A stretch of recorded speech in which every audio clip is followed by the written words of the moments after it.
My guest today is a musician who I once saw jamming on stage with two others who shall remain nameless. During their solos, I found myself eagerly waiting for his turn to play again. Oh, wow. Not only is he technically exceptional, but his feel, harmonic, and melodic depth are truly rare. Alongside his solo work, he now releases music with his wife under the moniker Osmanthus. Welcome to this episode, Nick Johnston. Oh, thank you very much. It's good to be here. How are you doing, Nick? I'm good. Yeah, it's been, what is it, day 3 of this show now we're at? We're at the Guitar Summit here. Day 3 at Guitar Summit, and I'm good. I've been on the road for about a week already, just over a week. So it's my 3rd time here. So it's just routine at this point. Yeah, but it's good. I've seen it grow so much now from the first 2021 or 2. It's like tripling every year, getting bigger and bigger. So it's cool. Hey, we just ran into each other on the street. Yeah. You were listening to some music, and I was wondering what kind of music is he listening to? Yeah. And what did you say? I was listening to, I kind of, I got really lucky this year because there's a drummer I've been working with since 2016, a guy named Gavin Harrison. Oh, yeah. And I guess I can talk about it. I approached him again because he had just left King Crimson, or something happened with King Crimson, and I saw he had a schedule opening. Yeah. So I sent him an email and I asked if he wanted to start a band, and he said yes. So I immediately started writing music like a madman, trying to get this project off the ground, and it's done. So I've just been listening to the stuff back just to make sure it's all sounding good and moving in the right direction. So how does that process go? If you have somebody in mind, will you write different music, perhaps? No, I just kind of sit and work and see what comes out. I'm not the type of musician who can hear things in his head. I can't, look at a sunset and feel, oh my God, ballad. I sit at the piano. I just work. I treat it like a job. I'm there 8 hours a day. I just work. Oh, you say the piano. Is that the main instrument for your melody? Everything, yeah. I don't think I've, in my entire career, written a song on guitar. Wow. Except for Sand Monster. I have an old song where it's like this acoustic thing. But this was cool because Gavin, I wrote all this music and he said, that's cool and everything, but we're not going to use it. And I was like, oh, because he didn't have any input. So it evolved to where he was giving me these folders with drum loops that he was recording. Yeah. And he would send me the loops and he'd say, okay, you're going to write to this. And I wrote about 58 minutes of music in a couple weeks because I was so invested in it. I was so obsessed with it. And I'm very, very happy. I'm very excited about it. It should be out next year sometime. Okay, man. I'm excited. And it's not a solo thing. It's a proper band. So we'll see what happens. Yeah. Okay. Well, Gavin he's a phenomenal drummer, right? My favorite musician. So it's cool to get the chance to work with him more. What does it take to become your favorite musician? Is it maybe also personality, or can you tell me something about that? It's one of those things where and I kind of agree to a lot of these sentiments where technique is impressive, but it doesn't move me, I guess. And when you take a guy like Gavin, for example, who is a drummer, and the cliche with the drummer is they're just hitting things and playing a beat. But there's something about the way he plays where he's almost composing, and he treats his drums sort of like an orchestra in a way. And it's just the obvious thing that you would do. He doesn't do it. He just finds a new way of saying the same thing, but just plus he's got a lifetime of experience, and I think that's where I fall short, and a lot of people fall short, is just experience. I think music, although it is for everybody, I think the more you've been in it, the more time you've spent, the more people you work with, the more you've been humbled. I think it leads to this sort of like ideal musician, to where you've had this sort of lifetime, and then finding a singular path. It's rare that happens. And he's been in so many different situations, and I kind of look up to that, just always trying something new. It's interesting that you say like a lack of experience, because now your musical career has been like, what, 20 years maybe? Or? I've been releasing music since 2011, 10, I think. So about 15 years. 14, 15. Yeah, Okay. yeah. And I don't know. That's still pretty early. That's still pretty young. But it's maybe also a good feeling that you have, like, It okay, is, yeah. I'm still growing, right? Yeah, I had a friend. He's a very successful board game designer. He was a really, really close friend of mine. His name is Eric Lang. You can look him up. Not related to Thomas Lang? No. No, you can look up Eric, and he's like the celebrity of the, it's strange to say that, but like the big star of the board game world. Anyway, he's extremely creative, because that's a difficult job. You have to build rules for a new game, and I can't even wrap my head around that, how to do that. But he said, it's just a silly little piece of advice that stuck with me. He just said, don't peak early. And I was like, what is that? What is that? How do you not do, like, how do you do that? And it's just, when you put that first thing out, you have to keep working hard. You have to keep working harder and harder and harder. Hopefully everything you do, and I don't know what that means, how to quantify that, but hopefully you just keep moving the mark, whether it's a personal thing or a production thing or a playing thing. Yeah, I think I'm still in my infancy in a lot of ways, But that's a good quality to have as a musician, right? To have that. I was talking with Pliny about composing music, and he said, "Oh, I like to approach it as a child uses things in a way that you are not supposed to use." And he's thinking like that as a child also. So that's interesting. It's still fresh, right? Then I think it, you're a guitar player. Well, yeah. Yeah, well, I don't know. It's a really difficult instrument, and staying focused on music is really difficult. So you just having something to stay focused and positive about, and music, and just looking at the whole thing is just, there's always going to be something new to discover, and it's exciting. It's I look at like, okay, one day my ears will be like that, or I had someone like Chick Corea, for example, who had like 72 albums or something, and you listen to his early stuff to his late stuff, you're like, wow, like hearing that evolution,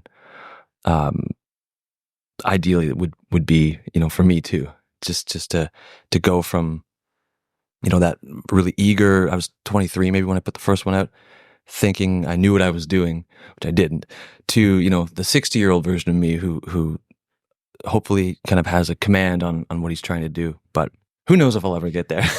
So how's that line been going, like straight up, or has there been also like I think it not so much straight up, more just kind of like a very, very slow hill, like the most delicate incline on a hill. Yeah, but that's the way I like it. I'm in no rush. I'm not interested in success or touring. Or well, what is success for you anyway? I mean, for me, it's the drug of discovering another piece of the puzzle. The pursuit of unlocking new harmony is everything. Yeah. Is everything, because when you find something new, maybe you've never heard before, or it's like putting different flavors together or something, maybe. And doing it successfully and completing a song, because everybody has so many incomplete ideas. It's like you go to the gym and you bring the weight down, you still got to bring it up. It's like finishing the song, and that repetition and that training that's to me the successful thing is just getting through having an idea and stretching it out and exploring every possible thing about it. Whether or not I ever release it, that doesn't matter, but just sitting at home and getting a new piece done and putting it on my headphones and listening to it, like, wow, I did it. That's always been the dream. It's been the chase. Yeah, but you keep it to yourself and also to decide what's success, not to others, right? Yeah, I just don't think you can win that battle. No, I don't think there's any point, because the more you release, the more of yourself you're ideally showing, and some people don't like that. Some people like it's just the more you do and the bigger you get, there's just more people and you can't please everybody. So it's got to start here. I think, and I have a couple really good friends over the years that I trust their ears, and I send them stuff, and I kind of value their opinions a lot. And if they like it, it's like, okay, come on to something. Yeah, that's a little bit of a success there. Hey, I'd like to go talk about the young Nick. Oh, sure, let's do it. What role did music play in your family? 0% of a rule. Yeah, I'm the only. How many 0. assists? Oh yeah, no percent. No one in my family is creative or artistic. Everybody is. Do you know the like blue collar that term? So there's no, a explain. white collar would be. Oh yeah. Yeah. Yeah. So everyone in my mechanic, truck driver, home builder. One guy worked in a nuclear facility. So a lot of work versus. But was there music in the house? Not really. Not play? No, Okay, man. not really. Not a little bit. I mean, my parents had a stereo, and they would listen to some 90s, whatever was popular at the time. But I didn't really connect with it. My brothers didn't really listen to music. So how was that for you? Because you're all about music, right? Well, I wasn't back then, though. I didn't know anything, because if it's not around, you don't know about it. At least I didn't. I lived in a very small town too, maybe a couple hundred people at the time. And then when I was 13, well, actually, it goes back a little further. When I was really young, I asked my parents for a guitar because I just liked the look of it. I thought it was a cool, what is this thing? And they said, no, they don't make left-handed guitars, so you can't have one, because I'm left-handed. And I was like, oh, okay. And I just forgot about it. So then years later, I had a neighbor move in. He was a year older than me. And when you're, I'm not sure what it's like in Netherlands, but when you're 13 in Canada, you're in the 8th grade. So still normal primary school. Okay. And when you're 14, you're in high school. Okay. And that's, even though it's 1 year different, that's a massive difference. He was going through puberty, he had some acne, maybe some hair on his back. He knew species of a different kind exist as well. Exactly. So, right. So I went over, I heard him playing guitar from his basement window. He had just moved in, and I went over and I did the old school text. I knocked on the door and I said, can I come and watch you play guitar? And he was like, yeah, sure. And he gave me the guitar and he said, just pick a string, just hit a string, and then move your finger somewhere. And the pitch went up. And I was like, and it made sense, and then he let me borrow the guitar. I took it home for the night and I learned like 5 songs or something. I was immediately, wow. Yeah. And guitar for me, I guess when I was that young too, I was such a strange kid. I was such a introverted, confused, unaware of dealing with depression as well. And the reason why I got into guitar and I stayed in guitar and I still play guitar is to make myself feel better. I was never about guitar heroes, and I didn't have any money, so I didn't have the internet, nothing, so I didn't know about these people. It was just, wow, as I do this and sit in here and play, I feel better. Maybe finding an identity. And then, you fit in at school and stuff. People want to play in a band. And so it really it started by chance. It just happened to be, because, I didn't know what I was going to do. Is it really by chance, or because you did knock on the window and maybe pursued it in a little way? Just the fact that he moved in though was like, oh my God, anybody could have moved in there. It could have been, a bunch of children that moved in, or an old couple or something. So, but I was always interested in it. I just didn't know what that meant. Didn't know where to go with that. Yeah. So was it some sort of struggle then to, because there's one thing playing guitar, feeling good about it, and really thinking, okay, this is going to be what I'm going to do in my life. Did your family understand? I don't think so. No, I don't think so. To put it bluntly, I have 2 brothers and they've never listened to my music. Oh, wow. They've never come to a show. They've never asked me about it. So, sorry, Nick, if that's too personal. Oh, no. But is that painful? Not anymore. Okay. No, yeah. it was confusing for a while. It was like, I wonder why, But again, I think it comes back to the sort of working class family where art wasn't really a concern. It was like, I got to get to my job and pay the bills and stuff.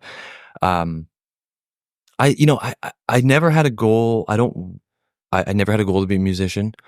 I don't fully know what the parameters of that means, being a musician. I've had a couple really unique opportunities that were presented to me, and I had to make the decision to follow them or not. I was extremely broke and incredibly in debt for the first few records, to where I would get phone calls from the bank or the debt collectors saying, you need to pay us. just because I was like, okay, I'm gonna pursue this and do everything myself and blah blah blah. And that was more of a curiosity than, it's everybody. I was talking to a few guitar players last night in that imposter syndrome. It's like, oh, I shouldn't be here. Or what am I doing here? But all this stuff. Tom Quill told me the same word yesterday. Everybody's. I think that's something that, for whatever reason, isn't openly talked about. It's talked about, but it's an important question, right? Because I saw even Elton John with somebody who has had so much success.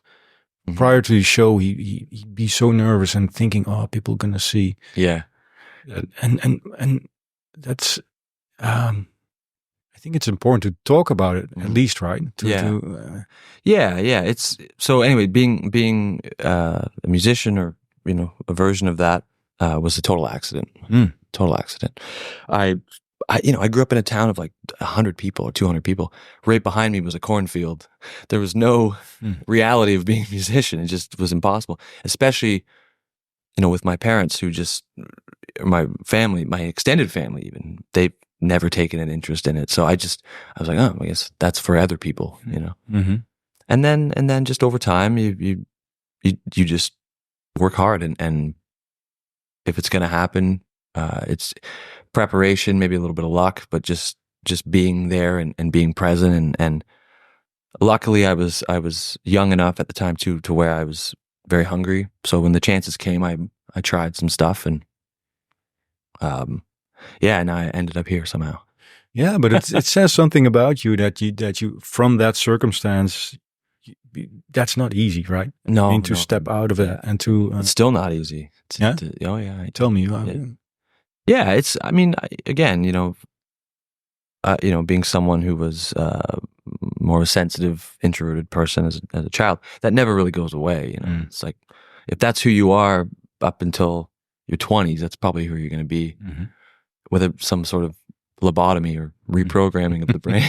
And it's hard to leave. I'm married now, and it's hard to leave home. And I live in Toronto. It's a really great city to live in. So. But, these opportunities and with my age, I know I have to work and I have to do this. So I just work through it and I talk about it and I'm very open with my feelings and stuff with the people that I care about. So there is an outlet to help with that. Mm-hmm. Everyone I talk to about touring too, 99% of the time, it's the same thing. Like, especially people who travel a lot. I've done 40 tours now, basically. And, you kind of look at it, like, when does that end? It's like, oh my God, do I have 30 more years of this? It's interesting because the dream for a lot of people, the prototype, the blueprint, if you will, is you start a band, you write the music, you release it and you tour. And that's like, wow, that's never been my thing. I just want to release the music and then write the music and release the music. Yeah. But the casualties of that is touring. You typically, you got to make some money and you got to go out and do the thing. And I have a guitar with Schecter, and I'm very lucky to get to do these clinic tours I do. So I never complain, but I'm human, so you have feelings, Yeah, but it's a balance in life, right? Like, of course, as long as there's more of the stuff you really like doing. Yeah. If the balance goes towards that, then the other thing is acceptable. Right? Absolutely. Yeah. Weighing everything is crucial, but leaving the house is hard. Especially now with. I'm very lucky. I'm married to another very creative person, so it's hard to walk. I wanted to talk later about this, but let's talk about this now. Sure. You released the album with your wife. I did, yeah. It's a beautiful album, man. Oh, thanks, man. It's such a interesting combination of her voice and your playing, and it's a different world you found together, right? Yeah, totally different world. It's still, if she decides to do another one, it's kind of up to her. It's still early days for that. I don't think we've kind of found the sound yet, but we're on the right track, and it's cool because we started working on stuff when we basically met. We were dating for a while and work on some stuff. I think if anyone is interested in that music, you can kind of hear where maybe it wants to go, it wants to evolve, maybe kind of flesh that world out a little bit more using different sounds and stuff. But the thing that was great about it was I had presented her with a whole bunch of ideas. I had music and stuff. And she was like, no, which was great because it's like, okay, cool. This person isn't just saying yes to everything and has a creative kind of vision with it. And I was kind of pushed by her to try and unlock something new. And that is kind of precious enough in a way to where it deserves its own band and its own release. So we just decided, it'll be a band, And it was for me anyways, can't speak for her, but it was a really easy album to make. It came out very naturally, and wrote everything at the piano again. And we recorded over the course of a couple of years, just with timing and schedule and stuff like that. So I think that'd be another thing I'd like to do, is do another one, but kind of record it within the same time frame, just to kind of make everything feel a little bit more natural, a little bit more cohesive. But I'm proud of it. It's cool to get to do something with your partner that has some sort of value to it. At least to me, it must add to your relationship, right? It reminds me of Julian Larch. He told me, he also his wife produced some of his albums. Oh, really? So that's an intimate thing to have to get. It's also built on trust, right? Yeah, for sure. She's very talented. She's far more talented than I am with what she does, and so I just kind of sit back and watch. As long as the music's that you go do your thing. She's great. Like in the studio, she's just a couple takes. She's got a great ear, but she hadn't been in music for a long time, so this was kind of her return to being creative with that. But that's just all I want in life, is just being a creative person, especially after so many years of almost being, I don't want to use the word repressed, but sort of, because again, my family, so many years just wondering if this is the right thing I should be doing, because they're all working jobs and I'm practicing. What am I doing here? Yeah. So it feels like almost vindicating in a way, or like there's like a justice in that, in a weird way. But but if you have a partner with who you make music, I can imagine that's also, you say your family doesn't understand. I can imagine you can relax with this person. Yeah, it feels good. Yeah, it's almost like you get it's like you need, it's almost like, oh, I have permission to. It's home then. Yeah, that's right. Yeah, well said. Exactly. So yeah, it's cool. It's nice to see it out and living and people listening to it. It's a good feeling. I would like to go back again. Sure, yeah. We go back and time forth. Machine. We're in the time machine. Yeah. I don't know where we end in the future. Yeah, in the future. I'm wondering, because you grabbed this guitar and instantly were playing 5 songs, but did you instantly notice I'm actually good at this? Or can you tell me something about that journey? That's a good question. I think I was always interested in it, and I always had sort of in the back of my mind, there was always sort of this voice saying, "Oh, you should do it. You should try it. Figure something out." Oh, sorry. And I'll edit this out. and I'm left-handed too, and around that time I had a growth spurt. I think by the time I was 14, I was almost 6 feet tall. So my hands I didn't struggle with like the small hands on the guitar and the little power chords. It just kind of fit in my hand nicely. The music I was listening to at the time was not very difficult to play, so I could start to play this stuff. What was on the radio was still kind of guitar music at the time. This is like 2001. I don't know if I have a natural talent. I don't think there's any way to gauge that. I don't think there's any way to check that. I always just worked hard. It was never easy. That's for sure, and it still isn't easy. There's sometimes I pick the guitar up. I'm like, what the hell? What happened? Where did it go? It requires, for me, anyways, sort of endless maintenance just to stay on the level. I don't practice as much as I used to. I don't really necessarily practice. It's just sort of now playing and to enjoy the sound of it. But yeah, I was playing from the get-go, probably anywhere between 6-10 hours every day. Yeah, it made me feel like, oh, okay, this could be good for me. It's an interesting question. Maybe are you good at playing guitar, or are you good at requiring focus and practice routine? Yeah, and the result of it will be you will be good. But. Yeah. I think because I had no sort of external input at the time. This is 2001. I didn't have the internet.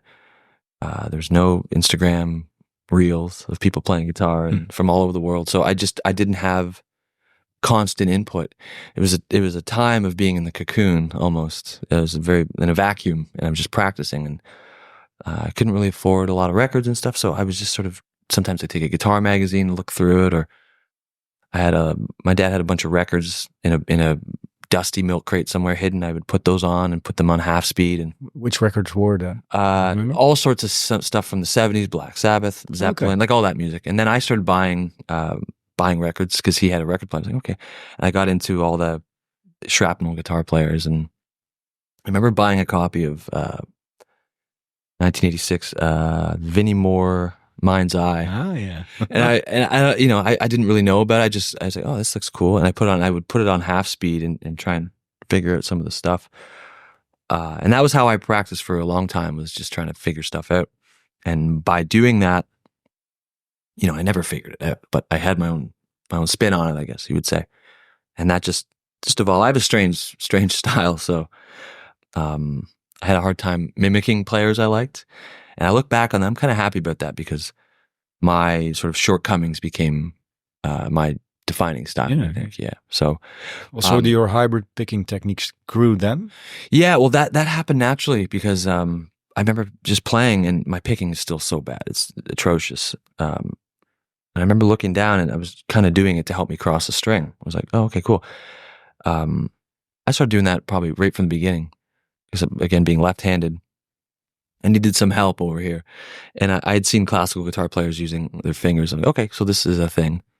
And I don't even think about that. That's just in me now. I can't play guitar without it, I think. I've tried playing guitar without my fingers and my middle finger. I can't. It's embarrassing. Yeah, is it? It's embarrassing, yeah. I need it. If this thing gets chopped off someday, I'm done. I'm going to be a drain. Because so looking back on that cocoon, that vacuum, in hindsight, it has made you discover things yourself. Yeah. I learned all my theory in my bedroom with the door closed and the blinds down. And I learned... I learned how to study, and I learned patience and sort of hope in a way. And I always joke, not in a bad way, but I always joke that the best gift my parents ever gave me was leaving me alone. Yeah, you go do whatever it is you're doing. Go ahead. Go ahead. They must have seen this kid really. I'm sure. I'm sure. As a parent, they probably saw that I was finally connecting with something, and that's a good thing.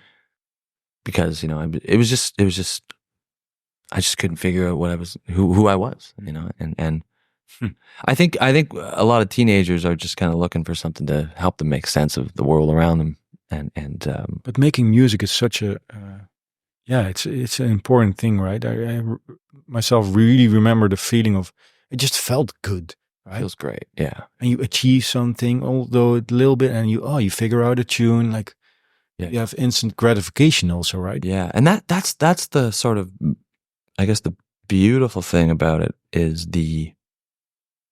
if you are paying attention, if the beautiful thing is that slow progression. I don't want to learn everything overnight. That would be terrible, because then I wouldn't know what to do with anything. It's slowly building the house, or what, brick by brick. Mm-hmm.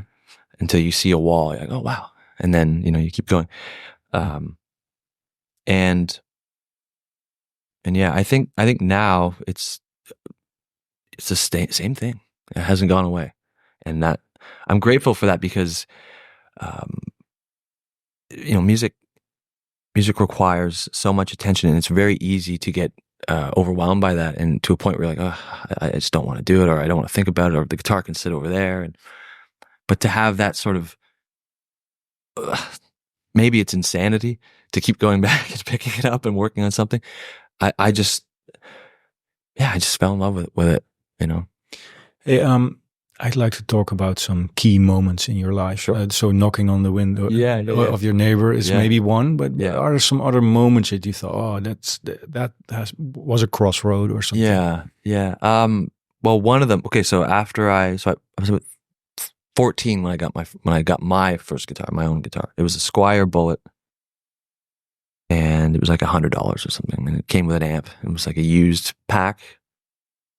You know, I'd finally begged my parents, can I, you know, because I didn't really have any money, so they helped me buy my first guitar, which was great. I still have it. Don't get rid of it. No, it's in the basement somewhere. The first after, you know, the first kind of critical moment with that was I had to make a decision between, as a Canadian, we all play hockey, so I made the decision, I'm done with that shit. Let's get that out of here. And, you know, much to my parents, you know, they were a little bit disappointed, especially my dad. He really liked that I was playing hockey, but I remember looking at my guitar one night and being like, it's one or the other, you know, because it was taking it. So were you good at playing hockey then? Oh, yeah. Yeah, I was, I'd played since I was about 2 years old. Ah. Yeah, I played, and I remember I could immediately skate and I could immediately stick hand. It was I had just an affinity for it. I don't know why. And I spent so much time on the ice as a young boy, and I played, you know, some semi-pro leagues for a while and stuff. But by the time I got to my teens, the coaches were screaming and throwing shit and flipping table. I'm like, fuck this, I'm out of here. So sorry for the swearing. No worries. Yeah. So I kind of just made a decision. I'm like, all right, I think I'm too sensitive for that stuff. So I'd like to just play my instrument. And that was a huge decision because I didn't know I could do that. I didn't know I could make a choice that big, that young. So that was a big one. And then, sorry, because I find it really interesting that you actually have talent for two kinds of things. Some people I heard of have the same thing. I'm thinking about a cyclist who was a soccer player before. Right. He had to choose, but that's really interesting that you feel I need to choose, right? Yeah. It was also like, I don't know, if you're not at a certain age with sports, if you're not at a pro level, it's just going to be for fun. It's that's just the reality of it. There's so many people that are so good. It's like music too. There's so many people that are so good. You have to want to be that good. And with hockey, I just felt it waxing and waning, just going down and down and down and down. So I wrapped that up, which felt good. I had a couple concussions too. I've been playing so much hockey that, you know, you hit, you know, and just a bunch of bad stuff happened. Luckily, your middle finger got out of it in one piece. Totally. And, you know, I remember a real bad moment too, where I kind of knew I was done. Is I'd gone into the corner and I checked a guy and he broke his arm. He fell and he broke his arm. And I was like, fuck. Okay, I don't think I can do this anymore. You know, I remember hearing the crunch. This is terrible. It was horrible. So I was done with that. And then I guess I had another kind of crucial moment a few years after that when I finished high school. My parents basically said, okay, so you're not going to college. I didn't go to college or anything. Don't come home until you get a job. So I was like, shit, you know. Wow. And I went and I kind of begged, you know, and pleaded with the local guitar store to get a job teaching. I was probably 19. And they had an opening, a little room that had just opened, and they just said, okay. And I started teaching. Within the year, it slowly grew up, but I had about 60, 70 students. It was a full-time job. And then I started working with the other guy, and he was playing live, so I joined his band, just a small little thing. So I started getting a taste for playing live. And that's all well and good, great, until I decided, okay, maybe I'm going to try and release some of the music I wrote. So I started doing that. And probably the biggest, a couple, they're about to come up. One was meeting, there's two guitar players who were at Schecter at the time. One of them still is, but Jeff Loomis and Keith Merrow. They sort of reached out and said, you know, who are you working with? And I didn't have any endorsements. I didn't know what that meant. So they contacted Schecter on my behalf, and I started working with them, which was still is probably the biggest thing that had ever happened to me. Yeah, And can you explain why? Because this guitar sure. really fits you, right? Yeah. At the time, I was so unknown. I mean, still unknown, but back then very unknown. And Schecter at the time was kind of known for their metal imagery. You know, the Hellraiser and Damien, Omen, all that stuff, which is cool. But I didn't know that world, and I still don't really understand that world too much. But I saw that they used to make a traditional line back in the 70s, more of Strat, Telly style. So they sent me one of those, and I was kind of afraid to play it. I left it in the case for about a month. I was like, oh man, I don't know. And then I opened it finally. They told me to send it back or play it. I was like, okay. And I played it. It was the best guitar I'd ever played. And then they gave me a signature model because at the time, the Schecter custom shop was kind of really low. Nobody really knew about it, and so was I. So they said, we want you to help us grow the company. That's which was a big compliment. Like 20. I didn't know I was so young. I was like, what does that mean? Excuse me. And then, I basically became the sort of the Schecter poster boy in a way, you know, and so that was great. And then the thing I think that really gave me my last big push out the door was I made this record called Remarkably Human. Yeah. And that's when I met Gavin Harrison, and having him play on it, and just getting that my first record that I felt was like a real outlet of who I am. So 2016 is when that all happened. And since then, that was sort of the again, you know, the blueprint to what I wanted to do for the rest of my career. I'm hearing the piano. First song now, man. Ignore Alien Orders. Yeah. Oh, it's so beautiful. Thanks, man. Yeah, I remember because I had started playing piano when I was about 18. I remember I heard a record called "Speaking of Now" by Pat Metheny. Oh.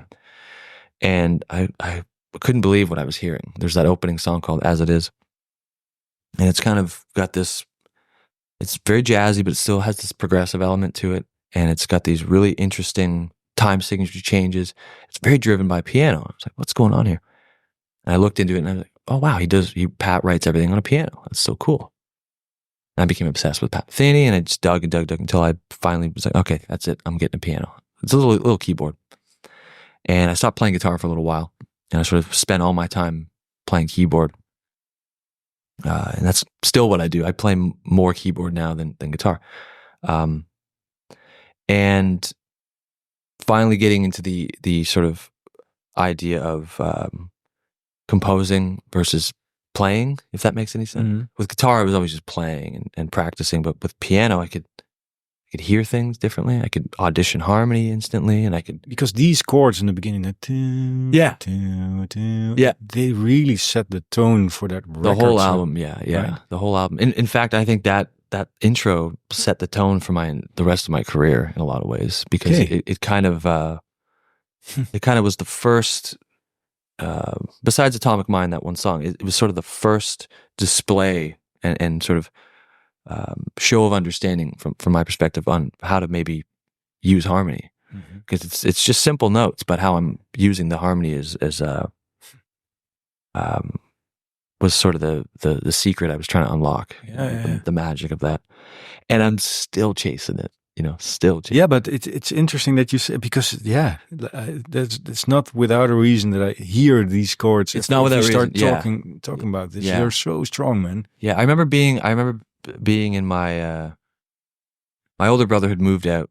He moved to Australia actually, and he had moved out. So I was still living at home. I had absolutely no money. So I basically just turned his old bedroom into a little studio. He's out of here. Which was great. Get the fuck out of here.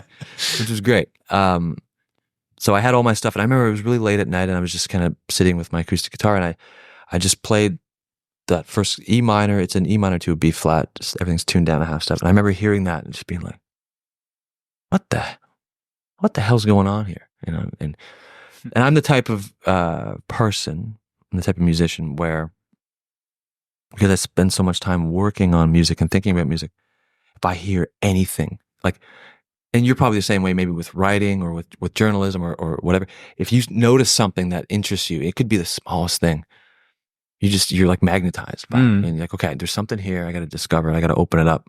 I got to get my tools, and I got to go to work, you know?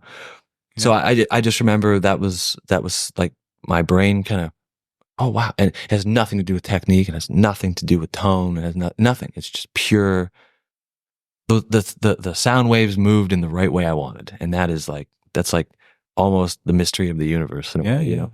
So, and that sounds really dramatic and absurd, but that's how it felt. It really did feel like that. And it was really late at night, and I remember just sitting there, and then it dawned on me that,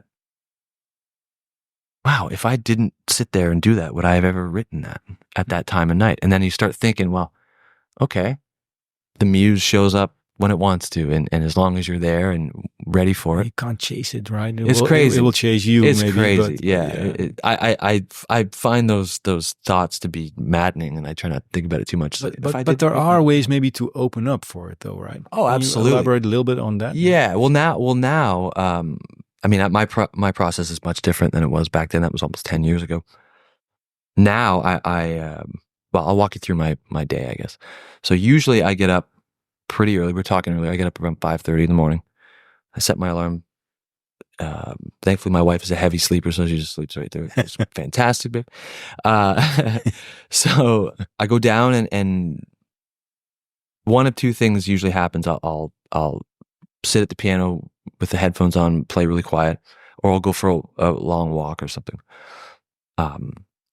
Because I'm at a point where I have to be realistic with myself that I don't love every day just sitting and messing around on guitar. I just find that's fun, but it doesn't scratch the itch anymore. It just doesn't.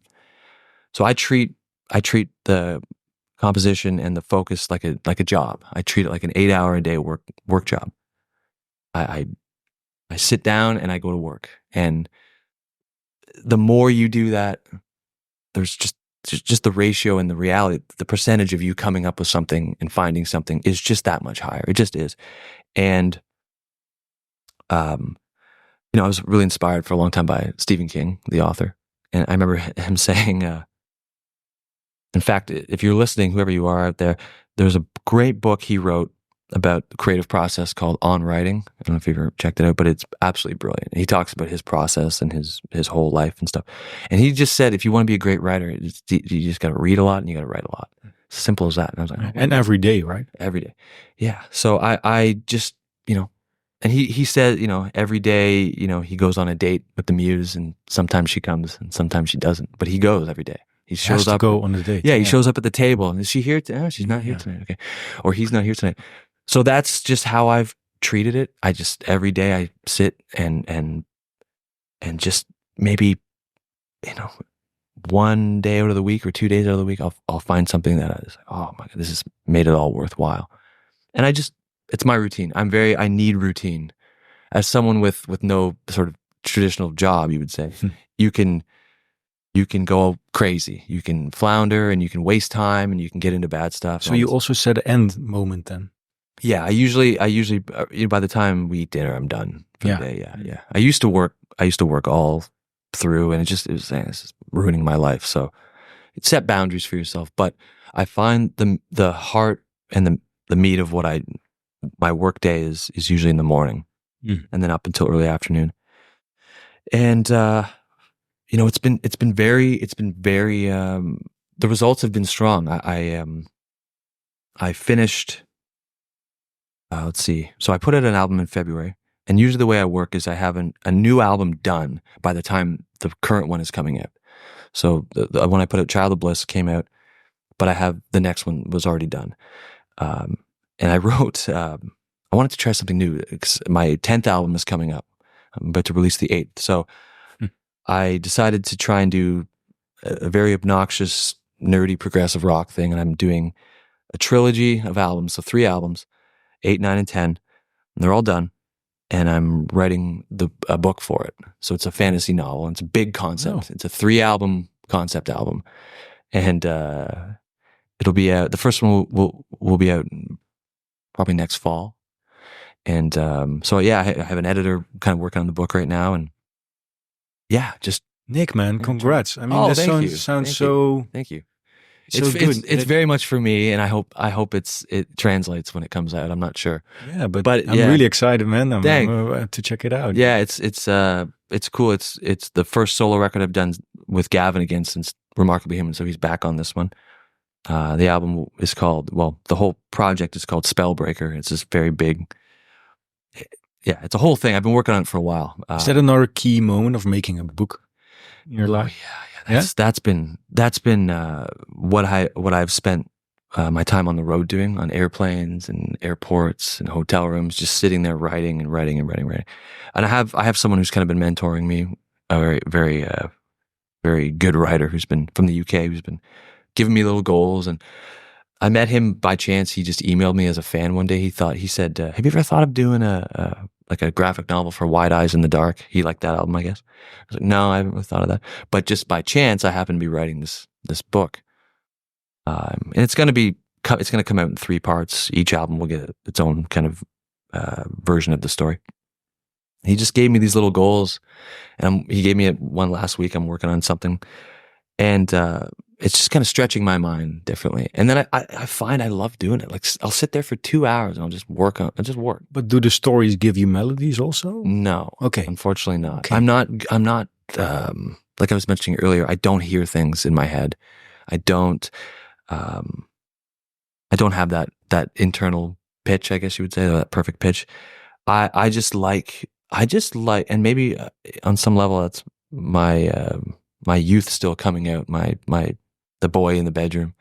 I just like building these worlds, and whether it's with music or now me trying to express myself through words, I just like the challenge. I like trying to do something new in a world like with instrumental guitar music where it's been done to death. It's been just done to death, and so much has already been said and so much has already been done, and it's difficult to say something new with the same 12 notes everybody else has. I just like the challenge of that. So yeah, I will never, like, if someone out there is a fan, good news for you is I will never stop. So that's a nice ending of this conversation, cool, man. Nick. We will stop this conversation. Awesome. Good to hear. We found out your middle finger is your most important finger.